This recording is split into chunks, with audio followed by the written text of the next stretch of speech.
Hello Nepali football fans, आज हुन गइरहेको साफ क्लब च्याम्पियनसिपमा चाहिँ हाम्रो Nepali football team APF FC versus East Bengal एफसीको म्याच रहेको छ गाइज। यो चाहिँ राउन्डको लास्ट गेम हो गाइज र आज 6 बजे चाहिँ हाम्रो नेपाली टिमको गेम रहेको छ गाइज। नेपाल भर्सेस इन्डियाको गेम हो यो गाइज। हाम्रो नेपाली टिमले आफ्नो खेल देखाउने बेला आएको छ गाइज। दुईजना टप टिमहरू छन्।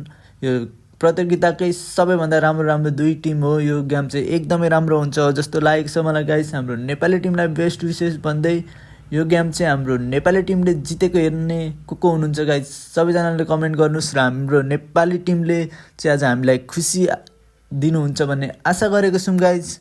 र खेल हो भन्न सकिँदैन, जति बेला पनि जे हुन सक्छ गाइस। र सबैजना सम्पूर्ण फुटबल फ्यान्सहरूले चाहिँ गएर ग्राउन्डमै पनि सपोर्ट गर्न सक्नुहुन्छ गाइस। र जतिजना हुनुहुन्छ बाहिरतिरदेखि लाइभ हेरेर सपोर्ट गरौँ गाइस। लाइभ आउनेछ goalnepal.com मा।